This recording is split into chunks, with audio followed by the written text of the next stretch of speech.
रागिनी रुक जा, कहाँ जा रही है तू?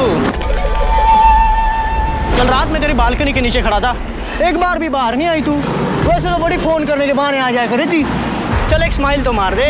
जा यहाँ से, तू थप्पड़ खाएगा। अरे सुन तो मेरी बात, क्यों इतनी हीरोइन हो रही है तू? ओहो क्या कर रही है? वैसे गुस्से में बड़ी सोहनी लगती है तो है। अरे बहन को टच करियो। अरे अच्छा नाराज मत हो। सुन तो यार, ये छोड़। ओए रागिनी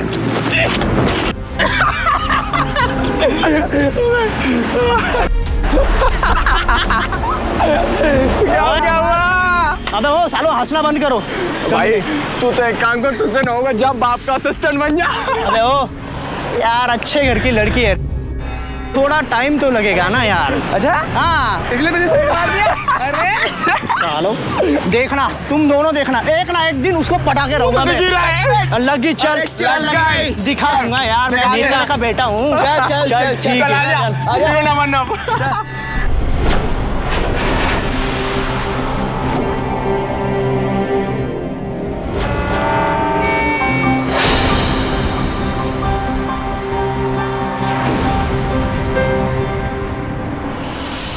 ये दिल्ली का दर्द है, जिसे अब अपने सीने में दबाए रखना दिल्ली वासियों को मंजूर नहीं। दिल्ली को अपराध रहित बनाने की मुहिम में पूरी राजधानी जुट चुकी है। कोई भी दबाव, कोई भी ज्यादती, किसी भी तरह का जुल्म अब उन्हें बिल्कुल बर्दाश्त नहीं। हर जुर्म की दस्तक को दरकिनार करने की शुरुआत हो चुकी है और जाहिर है, अगर ये कदम यूं ही अडिग रहे तो अपराध रहित दिल्ली अब दूर नहीं। एक आम दिल्ली वासी की हिम्मत और जज्बे की वो कहानी हम आज आपके सामने लेकर आए हैं, जिसने राजनीतिक रसूख से लेकर कानून की चूक तक को चुनौती दी और अपराधी को उसके सही अंजाम तक पहुंचाया।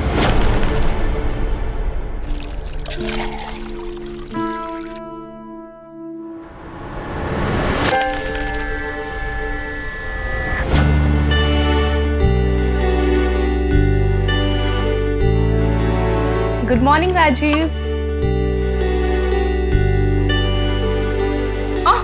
Coffee coffee Rajiv.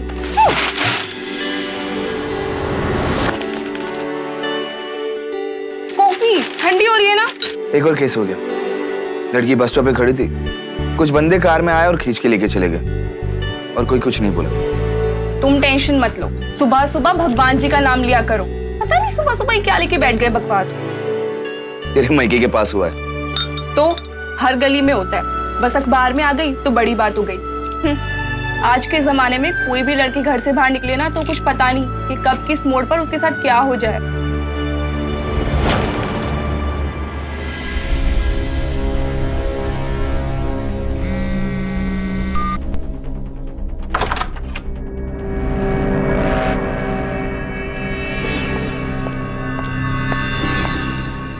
रागिनी बेटा, प्रोजेक्ट कैसे रहा? मैडम को पसंद आया ना? मुझे नहीं पता। बेटे क्या हुआ? हाँ? तबीयत ठीक नहीं है? शाम से गुमसुम बैठी हो, खाना भी नहीं खाया? कुछ नहीं मम्मा। बेटा परेशान होने की कोई बात नहीं है, अगर बता सकती हो तो बता देना। अरे फोन तो उठा ले। मम्मी आप जाओ यहाँ से, मुझे अकेला छोड़ दो।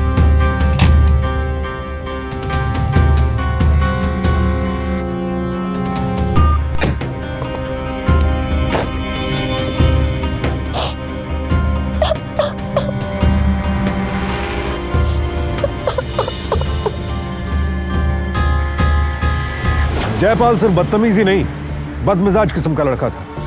उसका रागिनी से यूं एक तरफा प्यार करना कोई मामूली हरकत नहीं थी। रागिनी को सरेआम सड़क पर परेशान करना, घर तक उसका पीछा करना, रागिनी के मना करने पर उससे पीछा छुड़ाने की कोशिश करने पर झुंझला जाना जयपाल के मानसिक असंतुलन, उसके जुनूनी होने का साफ संकेत थी। ऐसे में रागिनी को इस वाकये की इत्तला अपने परिवार को देनी चाहिए थी, लेकिन माँ बाप परेशान ना हो ये सोचकर रागिनी ने भी वही गलती की जो अक्सर कई लड़कियां करती। काश उसने वक्त रहते सब कुछ अपने माता पिता को बता दिया होता तो उसकी मुसीबतें इतनी ना बढ़ती। अंजलि हाय। हाय, मेरे साथ घर तक चलना। क्यों? वो लड़का अभी भी पीछे पीछे आ रहा है तेरे? हाँ। अरे यार लेकिन देख, अगर मैं तेरे साथ आई तो वो फिर मेरे भी पीछे पड़ जाएगा, समझना यार। तो अपने पापा का क्यों नहीं बता देती? घर में बता दूंगी तो वो हंगामा कर देंगे। भैया अब प्लीज आज आप रागिनी को घर छोड़ देंगे, मैं यहीं पे रुकी हूँ। थैंक्स।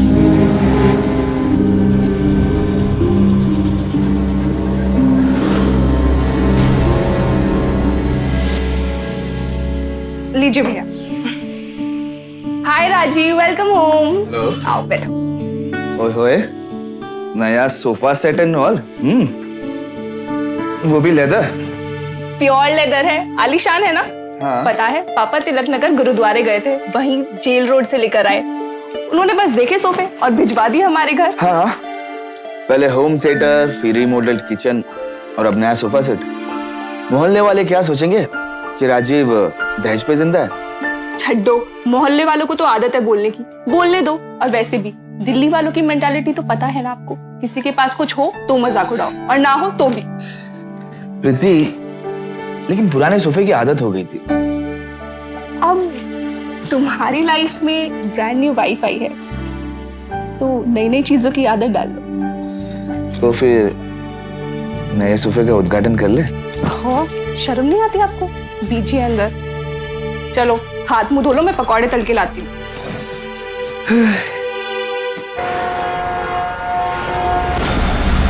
देख भाई, हाँ, अगर आज उसने स्माइल ना मारी ना तो छोड़ दियो, मनने तो मानो भाई ना लग रही है। अबे तू रहने दे। हाँ यार, इससे अच्छी तो वो TDA फ्लैट वाली लड़की है, कम से कम इससे सुंदर भी है और मान भी जाएगी ना। गर्लफ्रेंड तो इसे ही बनाऊंगा मैं अपनी, देख लियो तू। मानता नहीं है, मानता नहीं है। ये नहीं तो कोई नहीं। चल तू स्माइल देखना चाहता ना, आ देख लियो भैया। अब तू रहने दे। स्माइल मारेगी मुझे 100% बोल रहा हूँ मैं। ना, हाँ। चल भाई देखते क्या होगा। चल चल देखते।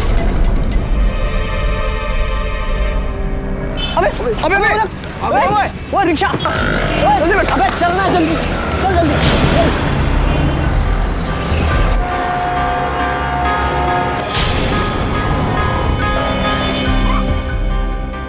आता हूँ मैं अभी।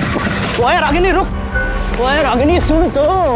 अरे सुन ले मेरी बात, देख प्रकार से हाथ पे नाम लिखा है मैंने तेरा। छोड़ मुझे। अबे प्यार की कदर करना सीख ले तू, मेरे जैसा कोई ना मिलेगा तन्ने, याद रखियो मेरी बात। थप्पड़ खाएगा, छोड़ मुझे। क्या थप्पड़ खाऊंगा मैं, क्या करता हूँ तुम? क्या हुआ बेटा? अंकल ये मुझे परेशान कर रहा है। क्यों बे? कहाँ रहता है तू? ओ अंकल जी, ये ना हमारे आपस का मामला है, तो आप ना जी निकल लो बस। हमारी कॉलोनी में तू नया दिख रहा है, हैं?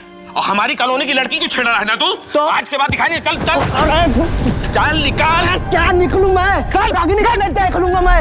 अरे बुड्ढे, अरे बुड्ढे तन्ने देखूंगा।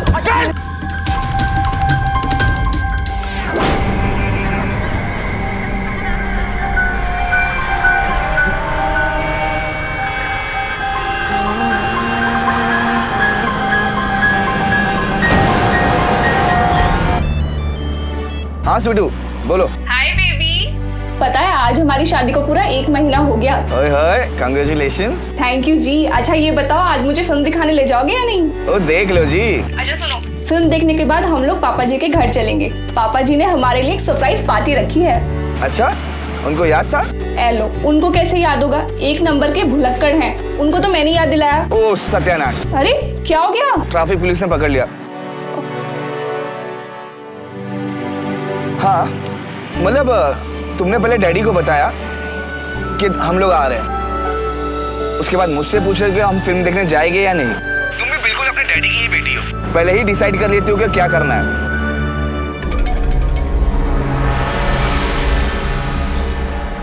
5 दिन से रोज यहीं पे वेट कर रहा हूँ मैं तेरा। मार कम पड़ी लगता है, दोबारा बंदे बुलाओ।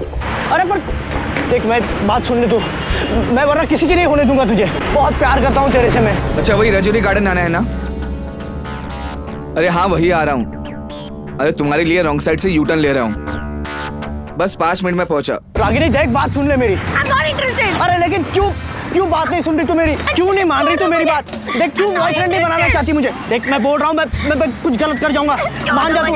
देख पछताएगी तू, मैं बोल रहा हूँ। देख मान जा मेरी बात। ओह नो, गोली मार दी। अरे मैं तुम्हें फोन करता हूँ, रुको।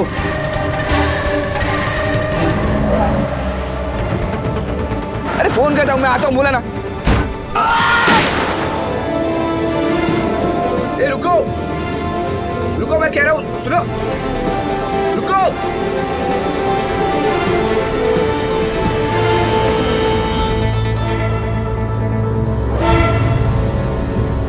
पास में ही हॉस्पिटल है, वहीं पे लेके चलते हैं। टाइम नहीं है, चलो चलो जल्दी। हेलो हेलो, अरे किसी लड़की का एक्सीडेंट हुआ है। एक्सीडेंट? किसका एक्सीडेंट हो गया? बाद में फोन करता हूँ, ठीक है? अरे भाई साहब, अरे कोई तो चलो मेरे साथ। अरे साहब मैं अकेला हूँ, ड्यूटी पे जाने के साहब। नहीं साहब, मेरे को बच्चे को लेने जाना है। अरे आप तो चलिए मेरे साथ। भाई मुझे दुकान खोलनी है, प्लीज। तो चलिए मेरे साथ। चलो मैं चलता हूँ भाई साहब, चलो आइए।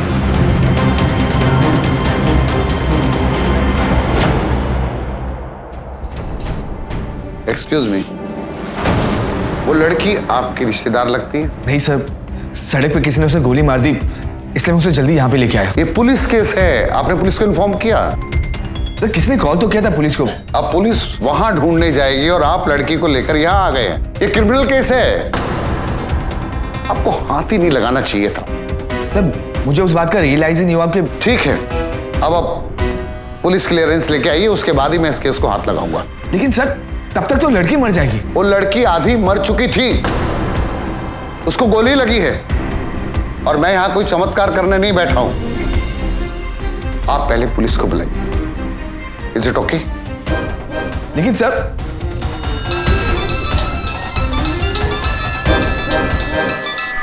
हेलो, अरे हाँ, किसका एक्सीडेंट हो गया? ठीक तो है? हाँ प्रीति, कुछ नहीं, उस सड़क पे किसी को चोट लग गई थी तो मैं जस्ट उन्हें हॉस्पिटल लेके आया। अभी जस्ट एडमिट करवाया। अरे तो एडमिट करा दिया ना, अब क्या इलाज भी खुद ही करोगे? बेबी प्लीज आप जल्दी से निकलो ना वहाँ से, देखो हम फिल्म के लिए लेट हो रहे हैं ना। हाँ बस आ रहा हूँ थोड़ी देर में। ठीक है चलो जल्दी आओ।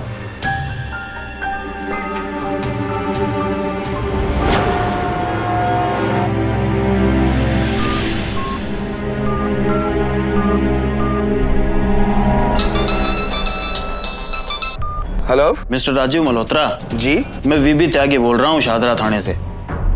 अभी आपने एक लड़की को यहाँ हॉस्पिटल में एडमिट करवाया है। हाँ जी। तो पुलिस से मिलने का काम नहीं है भाई साहब आपको? जी सर, वो मैं थोड़ा जल्दी में था इसलिए निकल गया था। सारा जरूरी काम छोड़ के आपने उस लड़की को यहाँ एडमिट करवाया और फिर बच लिए। बयान लेना है आपका, फौरन आ जाओ यहाँ पे। ठीक है सर, मैं आता हूँ। सर जी मैं तो सीधे सीधे अपने रास्ते जा रहा था, अचानक एक लड़का भागते हुआ आया और उसने लड़की को गोली मार दी। बोलिए बताओ। ये कुछ 20-22 साल का लौंडा होगा, पतला दुबला सा, हल्की सी दाढ़ी थी इधर, और शायद उसने जीन्स पहनी थी मतबल? अरे अच्छी तरह देख क्या गया नहीं? नहीं सर, उसके हाथ में बंदूक थी, वैसी जैसे फिल्मों में होती। सर जी मेरा पूरा ध्यान उस पर ही था। मतबल यो कट्टा नहीं था, विदेशी रिवॉल्वर थी। सर एक मिनट। हेलो, हाँ प्रीति। अरे हाँ मुझे मालूम है तुम मेरी वेट करी हो, लेकिन मैं यहाँ पे फंस गया हूँ। मैं आ रहा हूँ थोड़ी देर में, बस पुलिस को बयान दे के आ रहा हूँ। यार तुम निकलो वहाँ से प्लीज, मुझे बहुत चिंता हो रही है। तुम्हें इतना पैनिक होने की जरूरत नहीं है। I just help accident victim, तो समझने की कोशिश करो यार। ठीक है आओ जल्दी। ओके या सर, क्या मैं अब जा सकता हूँ? नहीं, बैठो यहाँ, बयान तो पूरा दे जाओ। देखो राजीव जी, आप हो इस केस के प्राइम विटनेस, समझे? मदद तो आपको हमारी करनी पड़ेगी। सर जी मदद तो मैं कर ही रहा हूँ ना। लेकिन एक बात बताऊं आपको, आपने उस लड़की को वहां से उठा के सही नहीं किया। 5 मिनट में तो हम पहुंच गए थे वहां पे, फिर इतनी क्या जल्दी मची हुई थी आपको? सर जी आप कहना क्या चाहते हैं? मैंने कोई गलती कर दी? मैं क्या इसमें इन्वॉल्व हूँ? वो क्या आप इन्वॉल्व? जी तफ्तीश करना हमारा काम है। आप रॉन्ग साइड जा रहे थे और आप ही ने सबसे पहले उस लड़की को देखा और झट से अपनी गाड़ी में डाल के यहाँ हॉस्पिटल में लेके आ गए। और कोई ना आया साथ आपके? हाँ जी, पर वो वही बाहर के बाहर भाग गया सर। लो तो ये भी यो बताओ कि हम थार पे शक क्यों ना करें?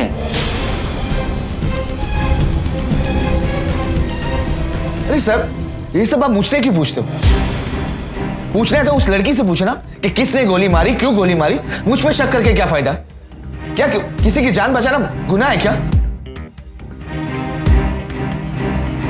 आप तो बुरा मान गए भाई साहब, हैं? देखो पूछताछ करना हमारा काम है, इसलिए पूछ रहा हूं मैं आपसे। एड्रेस बोलो और फोन नंबर दो। जी वो क्यों? कानूनी कार्रवाई, प्रोसीजर है। हैं? थोड़ी देर पहले उस लड़की की डेथ हो गई है और केस हो गया संगीन, समझे आप? एड्रेस बोलो फटाफट।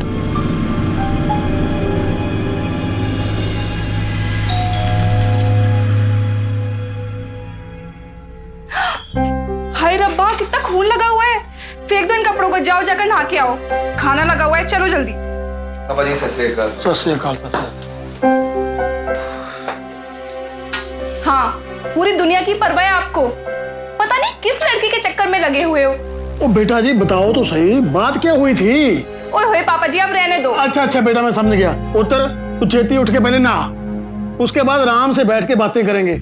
ओ बेटा तब तक तो एक जूस का गिलास दे ना, सीख बाप का नंबर दे मेरे को, उसको ऑर्डर तो दूं मैं जब तक ये नहाता है।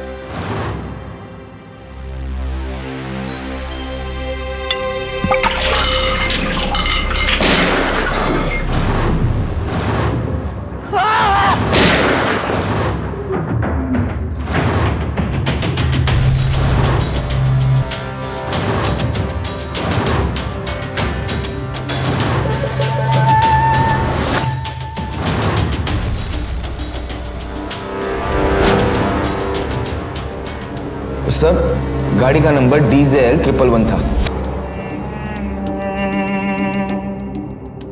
DZL111 पक्का यही नंबर था? हाँ जी सर। साहब जी ये तो काम कर अपना। सर आप एक बार मुझे वो लड़का दिखा दीजिए, मैं फौरन पहचान लूंगा उसको। एक मिनट।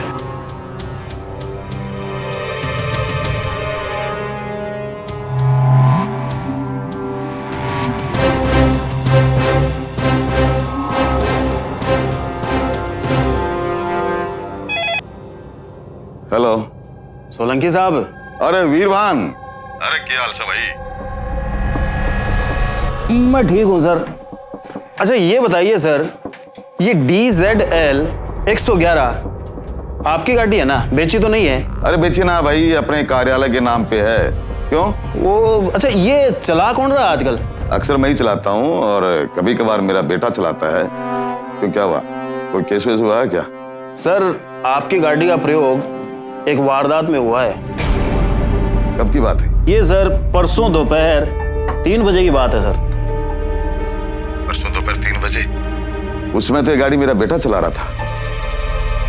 एक्चुअली वो अपने साथियों के साथ में कोचिंग क्लासेज के लिए इस गाड़ी से जाता है। सर ये कोचिंग कुछ ज्यादा ही हो रही है, क्योंकि लोहा ब्रिज के पास में लड़की को गोली मारने की जो घटना हुई थी ना, उसमें आई विटनेस ने कहा है कि लड़का जिस गाड़ी से आया था ना वो यही है।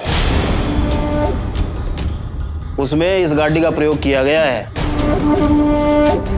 DZL111 VIP number. क्या? सर आप घबराइए नहीं, मैं हूं ना, मैं सब संभाल लूंगा सर, आप चिंता मत कीजिए। आप बस हुक्म दीजिए मुझे। वीरभान, तुम एक काम करो, मेरे घर पे आ जाओ, वहीं बैठ के बातचीत करते हैं। ठीक है सर, आता हूं।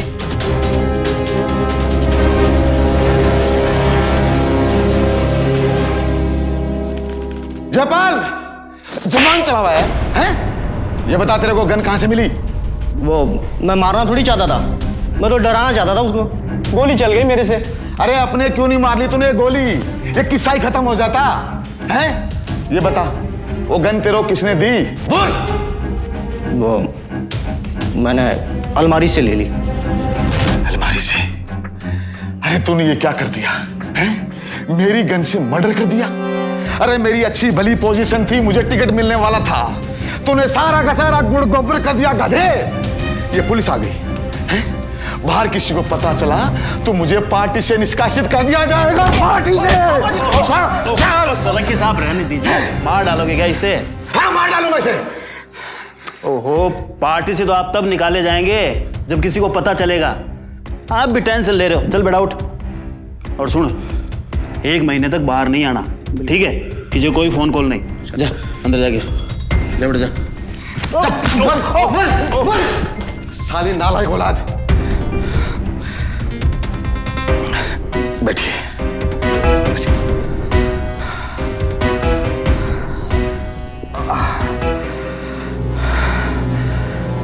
भाई वीरभान, खैर ये बता अब क्या करें? वीरभान, तेरा प्रमोशन करवा दूं? वो तो वैसे ही हो जाएगा साहब। हाँ हाँ हाँ। रवि,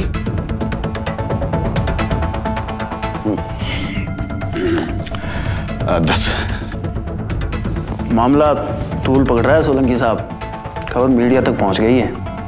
पहले काम तो शुरू कर यार। हैं? देख, तू 1 कदम आगे बढ़, मैं 2 कदम आगे बढ़ूंगा। पहले वो कार चोरी हो गई थी, उसकी रपट लिखनी होगी। वो मैं बैकडेट में FIR दर्ज कर दूंगा, उसकी टेंशन ना लो। फिर क्या, अब तो आपके यहाँ आना जाना लगा ही रहेगा, हैं? फिर इत्मीनान से बैठ के मैं सारी बात आपको समझाऊंगा। बस आप एक चीज का ध्यान रखिएगा, इसमें कमी नहीं होनी चाहिए, नहीं तो फिर मैं ढीला पड़ जाऊंगा। हाँ ठीक है, चलता हूँ।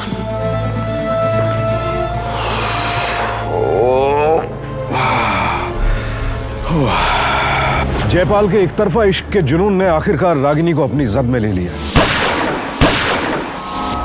उसने सरेआम रागिनी को 2 गोलियां दाग दी। गोलियों की आवाज सुनकर वहां लोग तो इकट्ठा हुए, लेकिन सब तमाशबीन थे, मददगार कोई नहीं सिवाय एक राजीव के, जिसने इंसानियत की आवाज सुनी।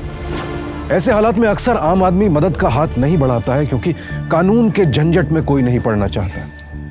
लेकिन अब दिल्ली पुलिस ने एक बेहद सराहनीय फैसला लिया है। उन्होंने तय किया है कि किसी भी गुनाह का शिकार हुए शख्स की मदद करने वाले इंसान को पुलिस की तरफ से किसी कानूनी झंझट में नहीं डाला जाएगा। मदद करने वाला शख्स चाहे तो अपनी पहचान भी गुप्त रख सकता है। लेकिन अफसोस, जिन दिनों की ये बात है, उस वक्त किसी भी अपराध का शिकार हुए घायल व्यक्ति की मदद करने से आम इंसान बेहद घबराता था। राजीव मल्होत्रा जैसे चंद लोग जरूर थे जो मदद करते थे, लेकिन उन्हें भी उसके बाद कई कानूनी दिक्कतों का सामना करना पड़ता था। शुक्र है अब हालात बदल चुके हैं। वो मैथ्स ओलंपियाड में ऑल इंडिया 3rd आई थी, कहने लगी मम्मा इस बार 3rd आई हूं, लेकिन एक दिन पूरे इंडिया का सर ऊंचा कर दूंगी।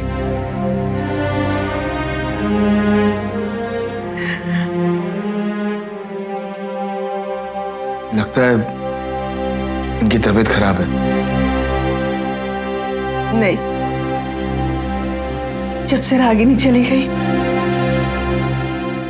तब से ना कुछ खाते हैं ना किसी से बात करते हैं। हम तो समझा समझा कर थक गए।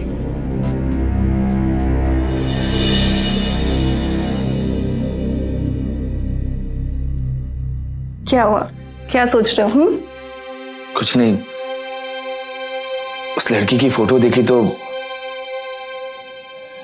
किस लड़की? वही जिसे मैं हॉस्पिटल लेके गया था। आज उसकी 13वीं थी, तो मैं उसके घर गया था। आप अभी भी उसी के बारे में सोच रहे हो? कोई करता है भला ऐसे? उसका घर रास्ते में पड़ता था तो। छड्डो, आप कुछ नहीं समझते, प्लीज। अब अपना कोई सगा हो या फिर जान पहचान वाला हो तो समझ में भी आए, पर आप ना। लेकिन प्रीति, इसमें प्रॉब्लम वाली क्या बात है? छोटी सी तो बात है ये। जिस आदमी ने उस लड़की को गोली मारी उसके बारे में पता चला? नहीं। तो फिर पता चलना होता तो अब तक पता नहीं चल जाता। आपने तो गाड़ी का नंबर तक दिया था, तब भी पता नहीं चला। देखा, भला ऐसा कभी होता है क्या? सोच के देखो, ये सब लोग मिले हुए हैं। वो गाड़ी चोरी की निकली, इसमें मेरी क्या गलती? ए लो, हो गया केस खत्म। खामोखा जिस केस का कोई प्रूफ नहीं, एविडेंस नहीं, उसके पीछे पड़े हुए हो। रात हो रही है, सो जाओ। लेकिन मेरी बात तो सुनो।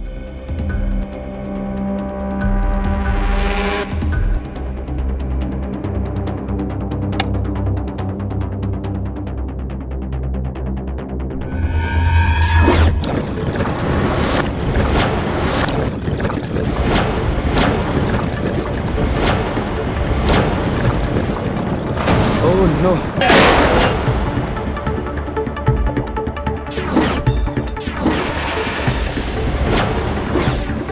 अरे साहब मैं अकेला हूँ ड्यूटी पे जाने के साथ। नहीं साहब मेरे को बच्चे को लेने जाना है। अरे आप तो चलिए मेरे साथ। भाई मुझे दुकान खोलिए प्लीज।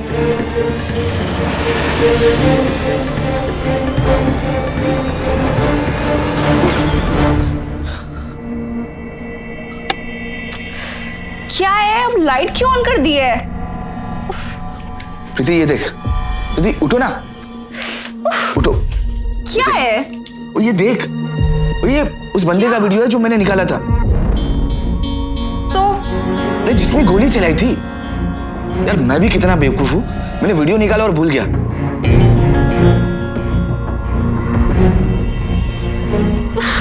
अरे प्रीति देखो ना।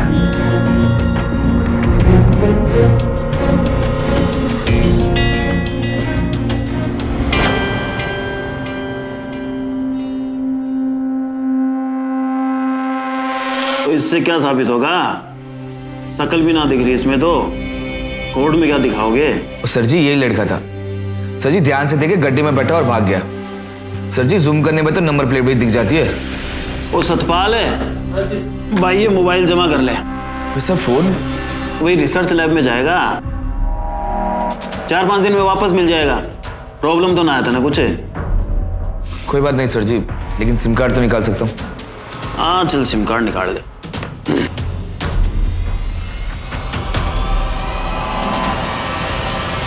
पुलिस वालों ने परेशान कर दिया। एलो पापा जी, फोन भी गया।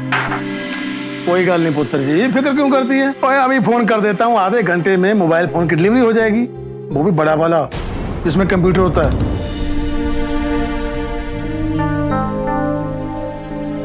अब आपकी जगह कोई भी नेक बंदा होता तो वो यही करता। पर पापा, लड़की को इतना खून बह रहा था, उसको किसी टैक्सी या ऑटो करा देते, पर अपनी गाड़ी की रेट पीट दी। पता है पापा जी कितना बिल आया है? पुत्र तो चिंता क्यों करती है? सारा बिल मेरे ऑफिस भेज देना, मैं रिम्बर्स करवा दूंगा। भाई नई नई शादी हुई है, अब दामाद साहब का खर्चा थोड़ी होने देंगे हम। Thank you, so sweet of you पापा जी। एक ही है, कुछ समझते ही नहीं। मतलब क्या? कोई बंदा मर रहा हो, हम उसके बारे में ना सोचे और पहले खुद के बारे में सोचे। यार कब हम लोगों का सोचने का तरीका बदलेगा? पापा जी आप कुछ लेंगे? पुत्र सोडा तो लेके जरा। जी पापा जी।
बेटा अंकल ये मुझे परेशान कर रहा है। हमारी कॉलोनी की लड़की को छेड़ रहा है ना तू? तो आज के बाद दिखाई नहीं, चल निकाल। क्या निकलूं मैं? निकलूंगा मैं। अरे बुड्ढे करने दे।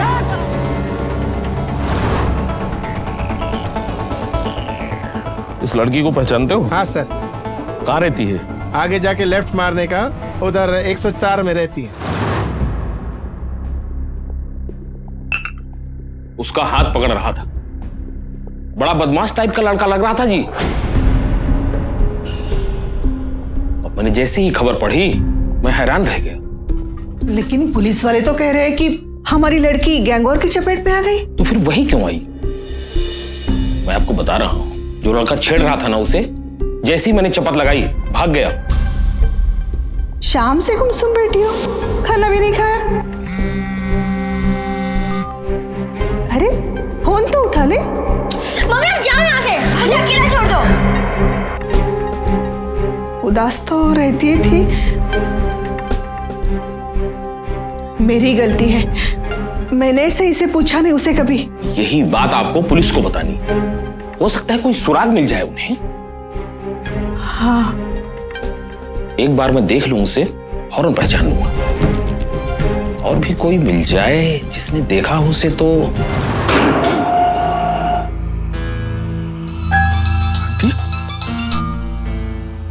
हेलो, हाँ आंटी, क्या हुआ? अभी पुलिस वालों ने उस लड़के का स्केच मुझसे बनवाया था, लेकिन उसके बाद क्या हुआ? बड़ा ही बदतमीज लड़का था वो। बार बार कह रहा था मेरा बाप नेता है, ये कर देगा वो कर देगा, धमकी दे रहा था। नेता का लड़का?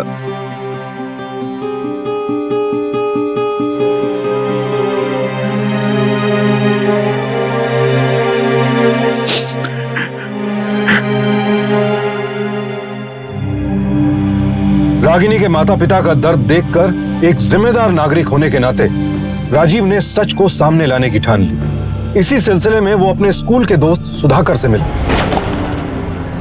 यार बचपन के दिन याद आ गए। याद है हम लोग हर रोज यहीं पे बैठ के बट्टा पिया करते थे। सुधाकर, ये रागिनी का मर्डर, आई एम श्योर ये कोई कवर अप है यार। तू मेरे लिए इन्वेस्टिगेट करेगा, जो सपोर्ट चाहिए वो मैं दूंगा। लेकिन तू इतना क्यों इन्वॉल्व हो रहा है? वो लड़की रिलेटिव थी क्या तेरी? हर कोई ये सवाल क्यों करता है? मैं मानता हूँ कि वो मेरी सगी बहन नहीं है, मेरी कोई रिलेटिव नहीं है। इसका मतलब ये नहीं कि मैं उसके लिए कुछ नहीं कर सकता। यार तू स्कूल में भी ऐसा ही था, कोई एक बात ऐसी कह देता था इसका कोई जवाब ही नहीं सोचता था। मैं हूं तेरे साथ, करते हैं ना? अच्छा, क्या कोई लड़का था जो रागिनी का पीछा करता था? हाँ सर, था एक लड़का, उसे स्टॉक करता था। आप लोगों ने उस लड़के को कभी देखा है? नहीं सर। ठीक है, आप लोग जाइए। अच्छा, उस दिन जो यहाँ पे लड़की को गोली मारी गई थी, ड्यूटी पे आप ही थे ना यहाँ पे? नहीं साहब, मैं यहाँ ड्यूटी पर नहीं था, रामलाल ड्यूटी पर था। राजीव? सुधाकर, मुझे भी ठीक से याद नहीं आ रहा कि उस दिन ड्यूटी पे ये था या कोई और। अच्छा, रामलाल जी कहाँ पे मिलेंगे? वो तो जिस दिन ये कांड हुआ था उसके घर पे उस दिन कुछ पुलिस वाले आए थे, तभी से गांव गया है, अभी तक आया नहीं। ठीक है, आप जाइए। ये लो, ये रखो। यार कोई एक विटनेस नहीं मिल रहा है यहाँ। मैं हूं ना, मैदान जंग में अकेला खड़ा हूं। यार उस लड़की के माँ बाप कुछ हेल्प करेंगे? नहीं यार, दे आर हार्ट ब्रोकन। वो मान चुके हैं कि उन्हें इंसाफ नहीं मिलेगा। अगर ऐसा हुआ ना यार, तो लानत होगा हम जैसे नागरिकों पर। नहीं होगा सुधाकर, नहीं होगा। ये उस लड़की के फोन का आइटमाइज्ड बिल है। पहली पॉसिबिलिटी जो हमको चेक करनी थी वो बिल्कुल सही निकली। एक्चुअली में कोई लड़का उसे लगातार कॉल कर करके परेशान कर रहा था। ये देख, ये सब एसएमएस की लिस्टिंग है, ये इनकमिंग कॉल्स की।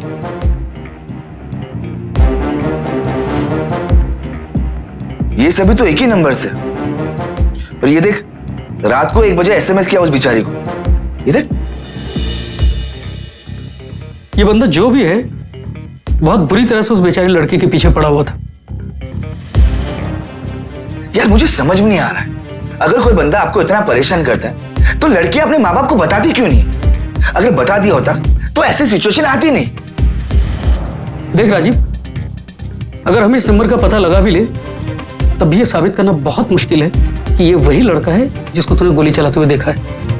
क्या बात कर रहा है यार तू? मैं आई विटनेस हूं, आई विटनेस। बहुत बड़े पॉलिटिशियन का बेटा है वो। तो भैया, अगर बड़े पेड़ को उखाड़ना है तो टहनी खींचने से काम नहीं चलेगा, उसे जड़ से खोद कर उखाड़ना पड़ेगा। रागिनी का कातिल जयपाल सियासी रसूख की शह में था। उसके पिता ने एसएचओ त्यागी की आंखों पर पैसों का पर्दा डाल रखा था।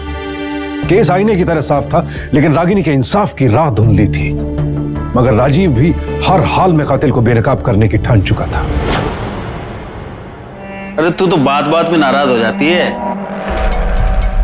थोड़ी देर बाद फोन करता हूं तेरे को।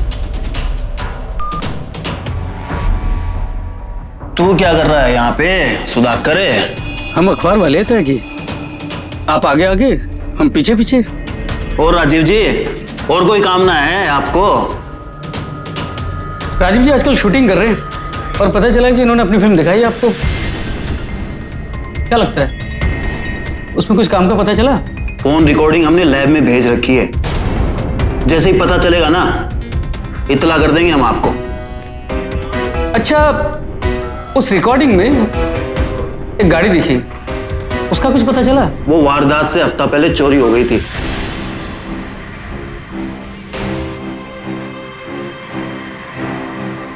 त्यागी जी मेरे बहुत पुराने मित्र हैं। जितनी अच्छी तरह से त्यागी जी मुझे जानते हैं उतनी अच्छी तरह से मैं भी इनको जानता हूँ। क्यों त्यागी? वो सतपाल है, वो रिपोर्ट दिखाना है इसको, और वो डेट भी बता दियो कंप्लेन की इस अखबारी को। नहीं नहीं, इट्स ओके। अरे यार विरवान, मुझे तेरी सच्चाई और ईमानदारी पे कभी शक हुआ है? देख भाई, अगर कोई कंप्लेन है तो लिखा, हम तफ्तीश कर रहे हैं, समझे? नहीं तो निकलो यहां से। मतलब एक वीआईपी नंबर की गाड़ी चोरी हुई जिसका कुछ पता नहीं चला, फिर वही गाड़ी एक मर्डर स्पॉट पे दिखी, तब भी आपको कुछ पता नहीं चला। मान लेते हैं जी। चल राजीव।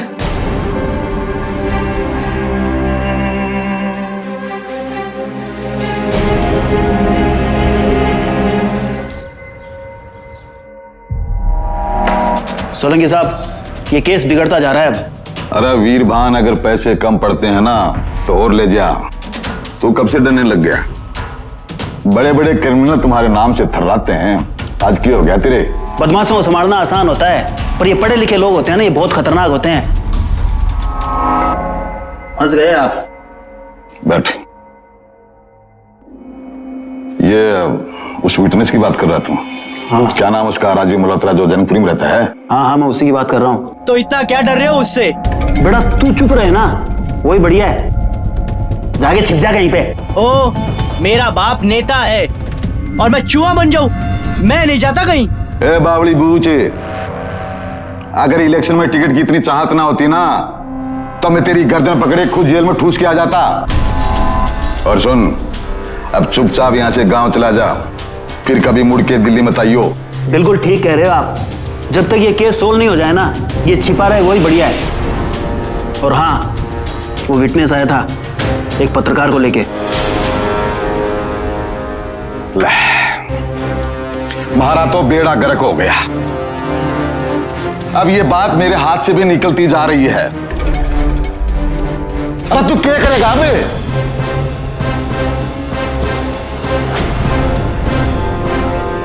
बड़ा मुन्ना भाई बन रहा है तू। साले कौन है तू? ओ आंटी जी संभाल लो।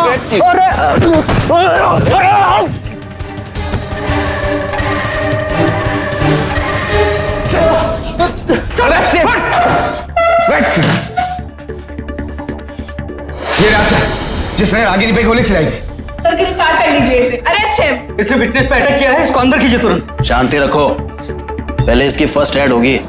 नेता का बेटा है तो कैसे आप 5 स्टार ट्रीटमेंट देंगे? चिल्ला मत। सर अरेस्ट कीजिए इसे। क्या करना है क्या नहीं करना मैं अच्छी तरह जानता हूँ। सर आप ऐसा नहीं कर सकते, आप उसको अरेस्ट करिए। मुझे मत सिखाओ क्या करना है, समझे ना आप? जाओ यहाँ से। सतपाल,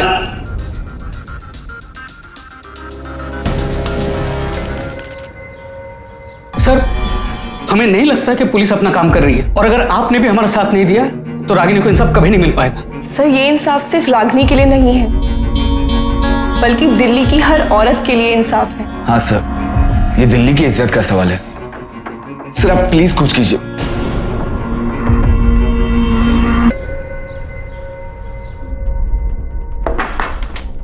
ये रहा आपका पैसा, संभालिए।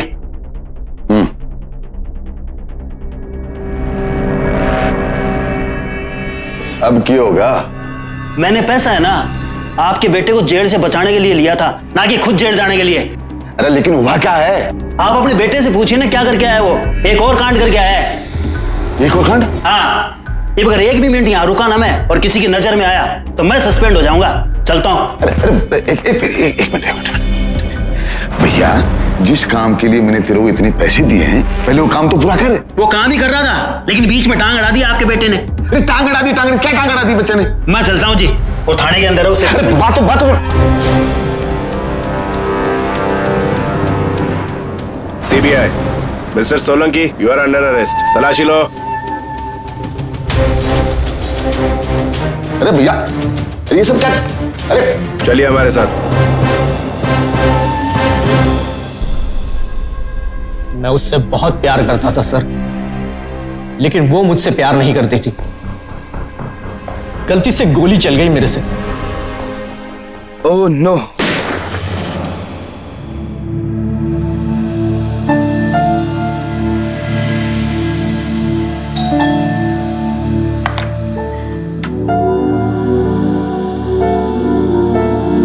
दिल्ली ऐसे ही दिल वालों की है, दिल्ली ऐसे ही दिलेरों की है, जो जुर्म को किसी भी सूरत में बर्दाश्त नहीं कर सकते, फिर वो चाहे अपने साथ हो या किसी और के साथ।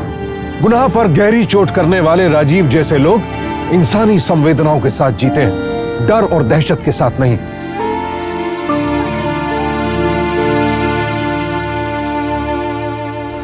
जैसे रागिनी को इंसाफ दिलाने की मशाल राजीव ने अपने हाथ में ली और बिना डरे आगे बढ़ते हुए अपनी मंजिल तक पहुंचे, ठीक वैसे ही जब जुर्म के खिलाफ एक मशाल हर दिल्ली वासी के हाथ में होगी तो अपराध रहित दिल्ली दूर नहीं रहेगी। यह सिलसिला शुरू भी हो चुका है। दिल्ली वाले अब अपराध को कड़ी टक्कर देने की ठान चुके हैं। बस ये मशाल जलती रहनी चाहिए। अब मुझे सुशांत सिंह को इजाजत दीजिए। कल फिर मुलाकात होगी और ऐसी सत्य घटना के साथ। सावधान इंडिया, दिल्ली फाइट्स बैक।